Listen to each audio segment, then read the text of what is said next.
Welcome to the Pursuing Points podcast, where it's all about the pursuit of credit card points and miles today so that you can travel the world free of charge tomorrow. And now, your host, Peter Foti. Hello, everyone, and welcome to the 7th Pursuing Points podcast. I'm your host, as always, Peter Foti, and I'm joined today by a very special guest, Mr. AJ Krow from Mileage Mayhem. AJ, how are you? I'm doing great, Peter. Thanks for having me on. For sure. So I found AJ when I was just sort of browsing Twitter, and I found some of his articles, and I was like, well, he seems interesting. I would like to talk to him on the podcast, and he agreed. So I guess just to start, can you sort of just tell us a little bit about who you are, what Mileage Mayhem is, and how you kind of got started as a blogger? Yeah, so this is actually my second iteration of blogging. When I was in college, I had a kind of a reality TV, sports, just kind of, the catch-all random college blog that, Sure. I'm sure most people have had it in some point or another. And then I just kind of put that on hold when I started work out of college, and you get that little brief panic of, well, do I say something to offend somebody and work for a public company? Do I get fired? All that kind of stuff. And then, a little while ago, I just kind of decided, this has been a hobby of mine for a long time now. And I was having all these conversations with people, telling them what to do, what cards to get, what not to get, blah, blah, blah. And then I decided, why don't I just throw myself into this full speed ahead? And so I started the site. Haven't been going for that long. I guess probably about a month. I'm just trying to churn some content out. But so it's been fun. It's been a good little creative outlet for me, and it's the thing I love probably more than anything other than my fiance and my family, I would say, is the points and miles game. So that's just a little background. Cool. Yeah, it sounds like we're very similar in that respect, as far as like people coming to us with questions about credit cards, or even if they don't come, sometimes I hear them talking and I'm just like, that doesn't sound completely right. Right. Exactly. Yeah. So you said it was a hobby, and then you sort of started taking it more seriously. How did you start collecting miles and points, or where did you start to learn about this, right? Because it's not like something that they teach you. You kind of have to just pick it up. No, unfortunately, they don't teach you. But I've written this in a couple posts I've had. I was pretty lucky to have parents that paid attention to this for a very long time. So as far back as I can remember, I had mileage accounts, for every airline, regardless of whether or not we actually flew it. I had, I had parents that taught me the value of these. I got to, most importantly, see the payoff of these, the mileage redemptions and all that kind of stuff. Lord knows over the last 20 something years, these programs they only vaguely resemble what they were at that time. But the main thing was, having the parents that did it both on the, the straight mileage side, and then the credit card side as well. Mm-hmm. And they weren't churners and burners by any means, but, I got to see the benefits of a lot of these cards. But it wasn't really until I got out of college when I realized, well, this is all on me now. Right. And, it's one of those kind of damned if you do, damned if you don't things. I was exposed to a certain level of travel that I'm extremely fortunate and blessed to have been able to, see some really cool places and, fly first class a couple of times. They were the kind of parents that the first class upgrades were them. And then we were the three of us kids were back in coach, pretty exclusively, but they gave us just a taste of it to know, how great it was and to give us something to shoot for. And then I realized, well, I don't know if I can go back to, straight basic economy and all that kind of stuff. And that's when I kind of started looking into the credit cards more and more. And, I knew the basic one, I knew about the Platinum card. I knew about, some of those American Express products, the co-branded cards, things like that. But, wasn't until a few years ago that I really started to dive in more and kind of start unlocking all that value. Yeah, it's funny because your story, again, resembles mine quite a bit. So my mother is actually a flight attendant. She still is, and she has been my entire life. And so I was able to actually fly for free up until I turned 24. Nice. And, you're a non-revenue standby, so it's generally a middle seat at the last second. Right. But it's free travel nonetheless. Right. And I do remember the first time I ever got like a first class upgrade. I was like, I don't know, it was my birthday and we were visiting my grandparents in Florida, and like as part of like my birthday present, even though I was a non-revenue standby, they were able to buy me a first class upgrade. And I don't have that ticket anymore, but I do remember like, cause back in those days, like they had a stamp and they stamped it as first class. And I was like, oh, this is so cool. I don't remember how old I was, but I was pretty young. And well, yeah, just getting that taste for it is, it definitely sort of propels you into wanting to do it again and again. Yeah, it's that great Seinfeld episode where there's only 2 seats left on the plane. One's in first class and one's a middle seat. And Jerry says to Elaine, I've flown first class. I can't go back. and she understood. Oh, yeah. Well, that's exactly it. So now when you travel these days, do you tend to use all of your points just for first class? So I have a pretty strict rule for myself that if the domestic ticket is under $500, I'm going to pay cash for it. I try to avoid using miles domestically if at all possible. Now I've got, and I'm a firm believer there's different kinds of travelers, and again, I'm not a frequent traveler. So I guess I'm kind of a rare bird in this field. I'm not a frequent traveler for work. So, and that's kind of why I started my site and why I've kind of geared it a little differently than maybe a lot of others is that, I really have to figure out these ways to rack up all the points and miles I can because I don't have the luxury of, organically earning them through flight. Sure. So, I do, I do what a lot of people do. I put in for my, on America, I try and fly exclusively American, and I've got gold status with them. So I get the first, the upgrade stickers that I try my luck with. It rarely happens. Oh, really? Yeah, unfortunately. Well, I live in Dallas. Okay. So there are some real positives and negatives to that. One, with American, I get a nonstop anywhere I want to go, especially now almost even internationally. The downside is everyone connects through Dallas, right, or at least a lot of business travelers are connecting through Dallas. So I lose a lot of that, as a gold member, especially now with American, they're doing everything they possibly can to diminish all your perks and everything. So there's a lot of competition for those upgrades. So when I'm paying for, but I will pay, I'll pay cash for a first class ticket if it's right around 500. Right. So I've seen it a couple times. It's some shorter flights, but for those kind of things, I look at it as an investment, and I'll go ahead and pay first class full fare for that.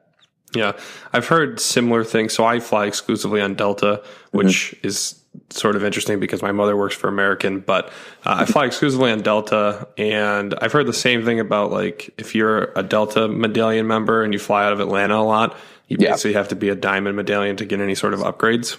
Yeah. Actually, the last time I was there last weekend, and I did get an upgrade from Atlanta back to Raleigh-Durham, which is where I live, which was sort of maybe a fluke, but that worked out well. But yeah, I mean, if you live in a big hub and you don't have big time status, it's going to be pretty tough to get those free upgrades. But I mean, obviously having the status doesn't hurt. No, and it's nice for. It's really the little things, It's the, and unfortunately, American also had when the U.S. Air merger goes through, all of a sudden, well, now we've got double the amount of elites. Now you're looking at planes where you're looking at the boarding area and you think by the time they call priority access, everyone on the plane is. Yeah. I feel like I noticed that a lot with Delta too. And obviously it's different because Delta didn't merge with anyone like US Air and American, but I feel like everyone's Skype priority these days. I'm not sure how that works exactly, but I know that's always pretty. And it's funny because like especially if it's really close for an upgrade, like if I'm the next person on the list and the computer says it's full, even though I could board early, I'll generally wait till the very end because I care less about boarding early and more about the upgrade. But I mean, a lot of those people, they are just like, I am going to get on this plane right now. Yeah. Which I always found to be pretty interesting, especially if they were in line for an upgrade. Like, you might as well just wait because most of the time, like, people get upgraded. Well, I don't know if I should say most of the time, but a lot of the times I feel like I see myself getting upgrades at the last second because maybe the person got the upgrade, but maybe they stood by for an earlier flight or just the computer wasn't up to date or whatever it was. Right. Yeah. And in worst case scenario, all you're missing out on is maybe some overhead bin space, which you can gate check the bag anyway. And I mean, in my experience, at least, they almost always have it there, when you're ready to go anyway. So you have status on American. Is that something that you think you're going to continue to try and maintain like year over year? You know what? It's really been tough. I had a brief period earlier this year where I thought about making the switch to Delta. It was shortly after American announced the overhauls in their program, a 4th status level, which, I try and temper my anger with them and, by realizing this is where everyone else is, so, right. But that was what made American's, Advantage program great for so long. But, it's one of those things where I don't fly enough, for business to be able to, I see a lot of people, they've got status everywhere. And I'm thinking, man, what a life. Yeah, but, right. But I'll probably continue to try. I'm going to be skating by the skin of my teeth here towards the end of the year and may need to do some mileage runs to get there. But, I'll probably wind up keeping it, again, when they add a 4th level, I don't even know. At that point, gold status is going to be nothing more than just having the co-branded Platinum Select card that gets you Group 1 boarding and a free check bag. Yeah. So one of the ways that I actually earn status, because I don't fly a ton for work. I fly a lot personally. But Delta, we have MQMs. Right. I think American, what is it, EQMs or something like that? Yeah, elite qualifiers. And so, because I use the Delta Platinum card, and that's how I earn a lot of those MQMs through spending. Do you do anything similar with American, or have you ever tried it? No, but I have that on my list next year. So I've been able to do it. I got it last year without needing any bump. And it's been hard because I've got, and we can touch on, the cards we have, a little bit later on, but, I haven't had the American Executive card, and I haven't had the value proposition hasn't been there for me to get that card yet. Mm-hmm. Now some changes may make that a little more attractive next year. I'm also waiting to see what the new partnership with Barclay card creates, which I think, has a chance with the downgrades to the Prestige with Citi. I'm at least hoping that we've got something coming down the pipe from Barclay card that'll make that a little more attractive. Yeah, I had the Citi Executive card. I don't know if you remember, but it was maybe 2 years ago. They had the 100,000 point sign-up bonus. Yeah.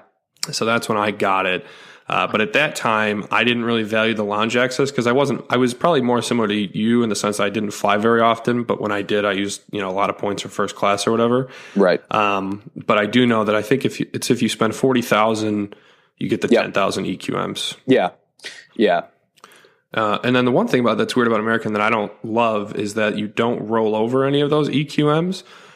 So like with Delta, I'm trying to get platinum status this year, but if I miss it, I'll roll over the excess from gold into next year, and then I'll be almost certainly get platinum next year. Right. Whereas American, if you get, whatever, if it's 74,999 and the level 75, like you just lose all those points. Right. Yeah, no, they don't. And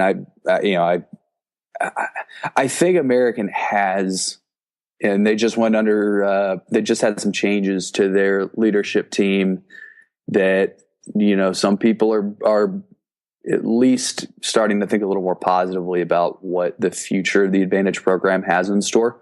I'm a firm believer in all of these changes that the programs are making that are more based on revenue generation and less customer friendly, I don't think it's a bad thing, because I think eventually, it'll be tough for a couple years for us, but I think that pendulum is going to swing back to a more, now all of a sudden you're going to have competition for all these flyers who, they look at all these programs and say, okay, there's no difference. Yeah. So, then I think we're going to get back to the airlines starting to think about, okay, well, what can we add? And then we're going to go into, kind of a quote unquote growth phase for these programs. Mm-hmm. And, just like everything else, it'll go back and forth, and then it'll probably go too far that way. And then they'll go back to kind of the stage we're in right now. But, no, I haven't done the spending, through the credit cards to help me out. Again, that value proposition hasn't been there quite yet for me. Yeah. So let's talk a little bit about, because you mentioned the credit cards, and that's something I want to talk about. I guess just to start off, since this is like the hottest credit card going, and it's funny too, when we talk about this, we're going to talk about the Sapphire Reserve. I've never seen I'm seeing articles on like BuzzFeed and like Huffington Post about like a credit card. Right. And it's just like, this is crazy, right? Cause like I'm super excited and I think everyone should talk about it, but I didn't think that most people would be that interested in it. But, so did you sign up for the Sapphire Reserve? And then... So I did sign up for it. I went, that was after, I guess it all kind of, we all knew about the buzz, right, at least inside our little circle. And then, I was obviously, and I don't know how many of our listeners know, the minutia of the Chase credit cards, but obviously there's the big matzo ball hanging out there of the 524 rule. Mm-hmm. I had more than 5 applications in the last 24 months. I probably had double that. Yeah. But I was on Reddit. I was looking at everything. I was trying to check all our data points. Are they going to waive it? Are they not? I wound up just going ahead and taking the plunge and figuring why not. Mm-hmm. Unfortunately, I got those dreaded words back. Too many accounts. Yeah. Yeah, it's always tough. Yeah, but to your point, it really is incredible that so and I'm sure you're the same way. I've tried to get my friends, and I've made some headway. I've got a group of friends who've really gotten into the credit card scene, but I've been trying to get people for the last 2-3 years to get, better credit cards and everything. And the Reserve is the first one where, like you said, it's getting mainstream appeal. People are already hearing about it. Mm-hmm. I'm not needing to bring this information to anybody. It's like you said, it's all over the internet. And it's one of those things where I don't know, and I want to see how you felt about this, because I had that little bit of internal struggle of, on the one hand, hey, go credit cards, go points and miles. I'm excited to see this crossover into the mainstream. But then the other side where I'm like, wait, that's our turf. We're the ones that put all the work into this. I don't want you just, checking it from Huffington Post or BuzzFeed or something like that. Yeah. Yeah, I've gotten a lot of my friends over the years signed up for, I think at this point I've got 6 friends that have like a Sapphire preferred. And now, of course, at one point that was like the golden goose, and now people just don't really care about it, I guess. Yeah. And I struggled too with whether or not, because I also had 5 accounts. So this was really interesting. I actually signed up for the Reserve on the podcast, like live. And I wasn't, I had exactly 5 new accounts in the last 2 years. So I was like, well, this is probably not going to work out too well. I was fortunate enough to have been approved. And so, I guess the whole thing with that whole 524, it's definitely a rule. Like, it's definitely a very real thing. Yeah. I don't think it's as cut and dry as some people have made it out to be. I think that in certain cases, depending on, if you're right at the limit and then you have a few other really solid, other things going for you on your credit report or your income or whatever the case may be, I think there might be ways around it, but certainly that's making it pretty tough. And I actually saw a good article the other day because I was going to write something about all of these new changes. Because American Express now, you can only get the bonus once per lifetime. Right. Chase, it's 524, and then Citi, it's 135,000 points a year. Cities I know have gone to getting the sign up bonus once in a lifetime as well. But see, the thing about those ones, at least you can get the card. Whereas like Chase, it's not even like they'll give you the you can't even get the card again, which is pretty tough. Like, if you cancel it for whatever reason, you're gonna have to wait a while. So, and I mean, I guess to answer your question about people, picking it up on Huffington Post or whatever, it's not so much that I necessarily care about the turf. It's more about I just get nervous about people seeing, like this new sign up bonus, and then they sign up for this credit card. And if they're not, financially aware, I guess I could say, that's somewhat nerve wracking just because, I read articles about how, 65% of millennials don't have a credit card.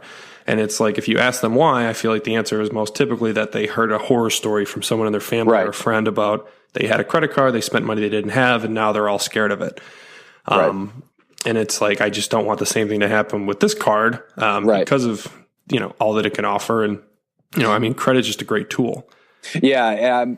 And I think, at least everyone within our kind of community that I've seen, everyone does a really good job of, we're talking about all the great things about this card, but I'm pretty, I feel like at least we all fairly regularly put that caveat in of, hey, if you can't pay your credit card off at the end of every month in full, do not get this. Right. And that's, and it's good that people, are naturally cautious when it comes to credit cards, and they're not just, I'd much rather see someone that's, has no credit cards and is just running up debt on a bunch of credit cards. But to your point, it is such a great tool. And there's, it's mostly, the people I talk to are generally they're debit card users. So it's not even, just hey, I want to feel the cash. I want to know exactly how much I have left. It's not even that kind of thing. It's people who are used to swiping. It's people who, they generally don't check their statements, every day. It's not like they're, running the calculation in their head. Yeah. And it's just either, like you said, they heard some horror story, or they, they just don't do it. They just don't have the time, quote unquote, or they're just, they get lazy. And it's, it's tough to see because, I look at all the cards that I've gotten, I look at what my actual out of pocket expense on all of them has been. And I look at, my reserve of points and miles and what I'll be able to redeem them for. And I'm just thinking, man, this is, it's incredible. It is pretty cool. So, who knows? I mean, hopefully people that sign up for the reserve that would not have otherwise thought about it, will make good use of the points, and they'll become an evangelist because, for their friends and family and whatnot, and sort of help to debunk some of those myths amongst their circle. But as far as other cards, so you sign up for you try to sign up for the Sapphire, and you had more than 5 accounts in 24 months. What other cards do you have in your wallet? So the funny thing about that was on the same day that I finally got the word that my application was being denied, I went ahead and signed up for the new Chase Ritz card. And after the application went pending, and then, talked to him on the phone, just needed to get some more information down, I wound up getting approved for that card. So, for those listeners that you have that are, super into this whole game and the Chase scene, there's another data point for the Chase Ritz card that rule does not seem to apply. Now, remember, I don't have, I'm actually, I guess, one of the rare, credit card points and miles bloggers that doesn't, but before the Ritz card, I did not own a single Chase product. So I had been more City American Express. Mm-hmm. And so I started out just kind of for my evolution. I started out, my first card was a Capital One Quicksilver. Mm-hmm. No annual fee, 1.5% cash back on all purchases, Sam Jackson not included.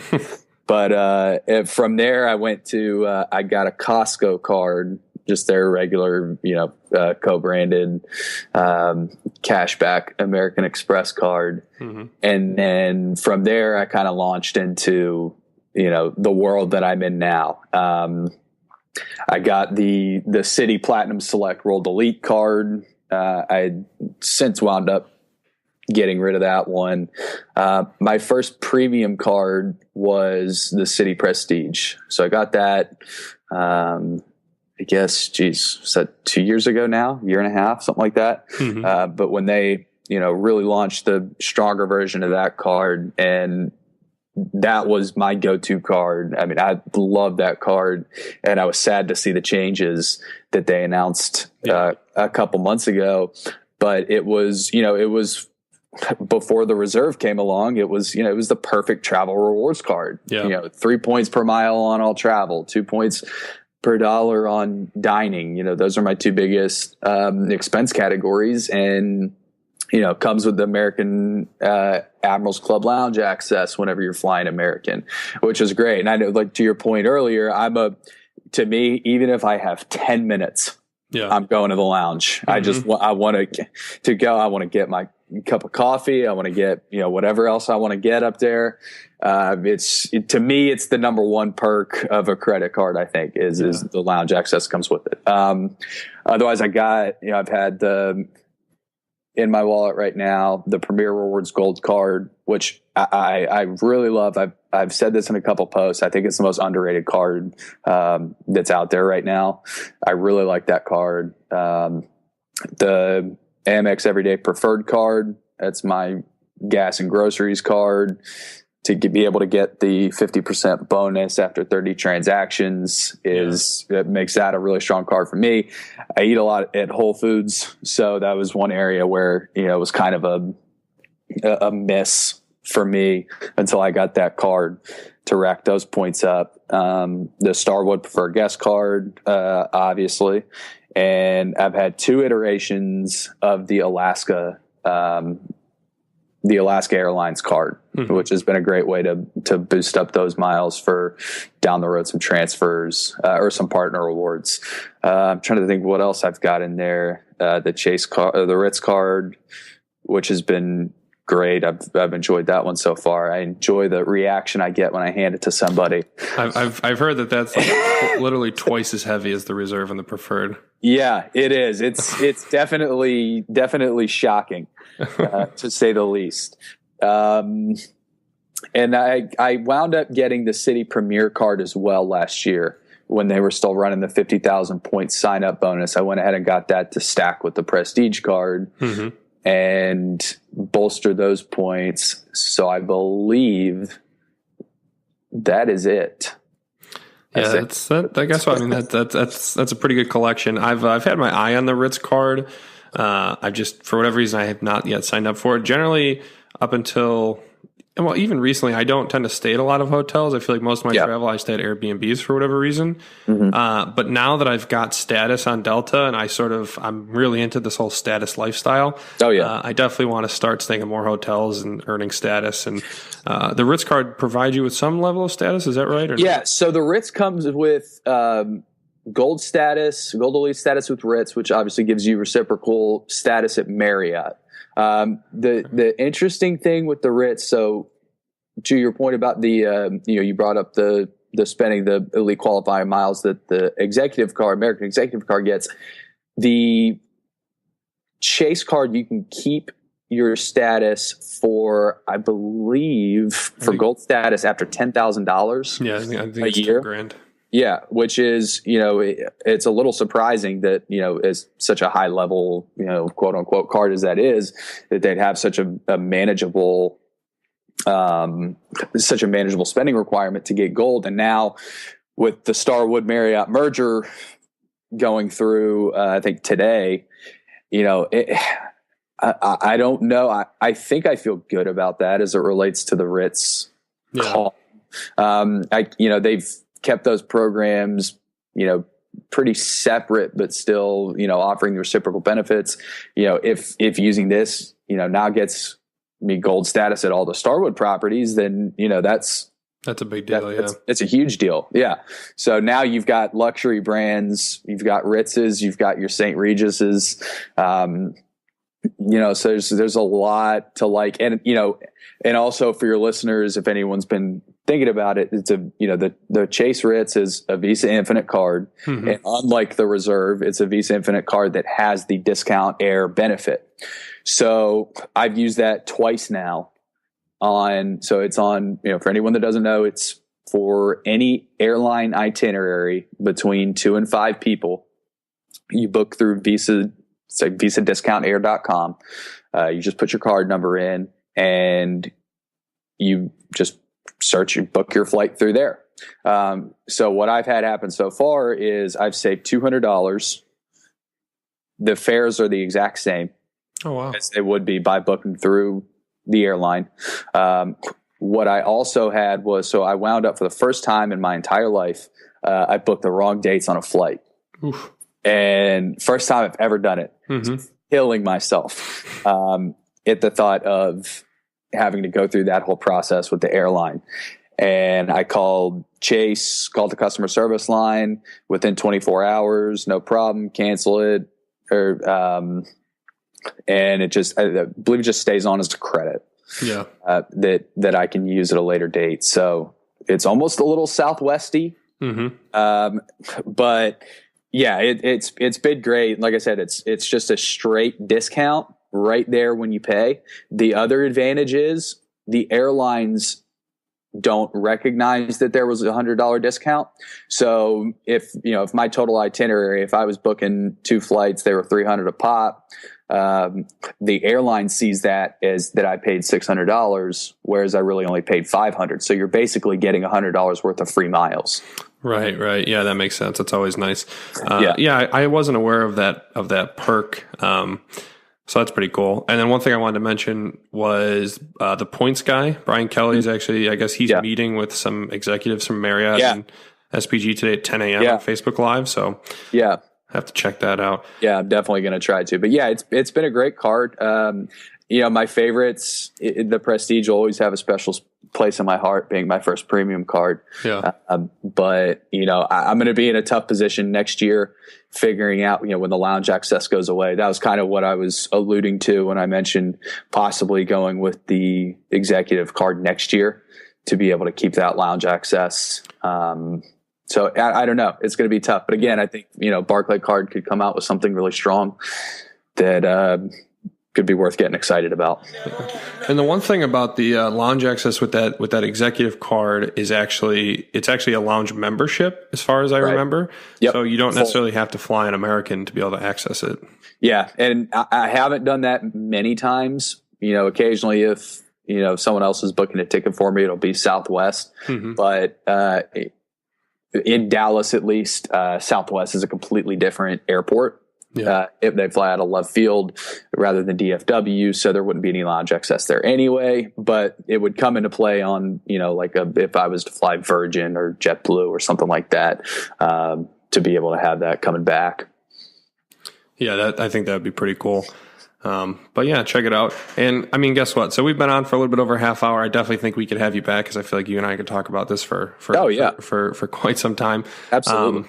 But I will let you go. One thing I want to just cover real quick before we let you go is I saw in one of your blog posts, #Team Iceland Forever in reference to the Mighty Ducks. Oh, yeah. Can you just go ahead and elaborate on that real quick? So I for some reason, and I don't know why, but it goes back as long as I can remember, I have always rooted for the villains in movies.